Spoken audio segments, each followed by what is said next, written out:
Good morning. My name is Emma Zimmerman. I'm a miller at Hayden Flour Mills. We mill and grow heritage and ancient grains in Phoenix, Arizona.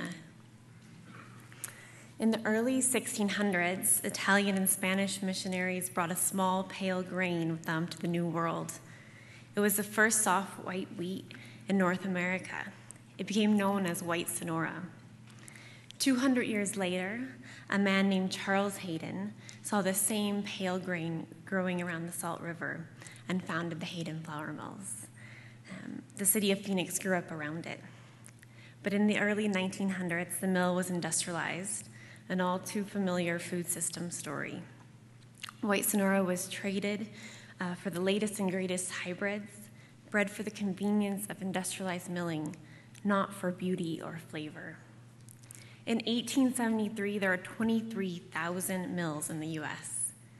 By 1998, there were only 200 mills. And today, 90% of the only 4 varieties of wheat grown will be milled by Conagra and Cargill. Something has been lost, or rather, something has been taken. Diversity, story, and good bread, bread that brings people to the table. So this is the same story that my dad would tell me when I'd call home from grad school.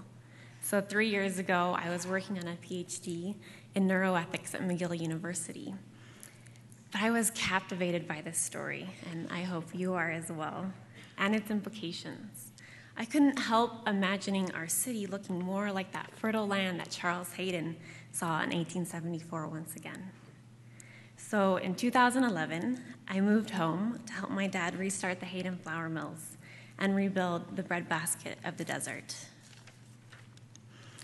We started out with a simple query to our food community, looking for one farmer to plant 10 acres of white Sonora wheat, one chef to passionately support local grains, and a food community that believes in restoring the goodness of grains. Chris and Marco Bianco were the first to approach us, known nationally for their locally foraged ingredients at their Pizzeria Bianco. The brothers gave us 300 square feet in the back of the restaurant to put our mill. Then Steve Sossaman agreed to grow our first crop on his 3-generation farm. In the first year, we grew all our grains locally. So yes, you can grow wheat in the desert, especially when your grain is desert adapted. Soon we had the farmer, the miller, and the artisan baker working together. Today, we have 8 farmers, a stunning Austrian stone mill. We have more than 30 local chefs who support us by putting white Sonora, risotto, pretzels, handmade pastas, and epi baguettes on their menus.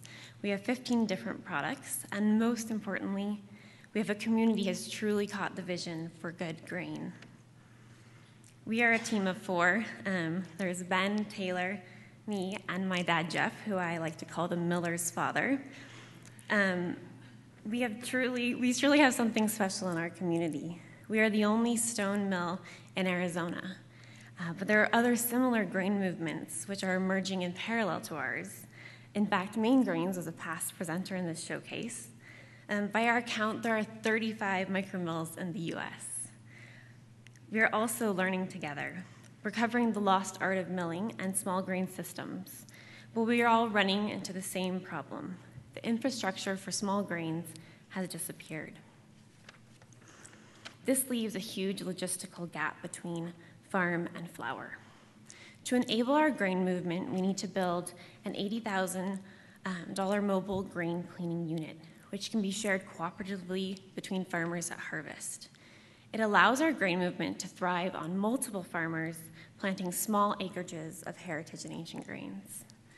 This is a picture of the piece of equipment we need to buy for our farmers. The piece will also make us 100% independent from the industrial grain system. If you are interested in partnering with a grain movement happening in Phoenix, we'd love to share the details of our vision. We want to make this the first, or second, if you help out Paul, slow money success story for Arizona. And if this is your first investment, a slow money success story for you. We'd like to say that we reestablished the mill in the spirit of Charles Hayden, the original locavore. That's why we put his face on our logo, because we are milling the same heritage grain on the same land in the same method as he would be, or he would have been using in 1874. But it's not just a history project. We are bringing his story back to life and hopefully making steps towards greater food security in our community. Thank you.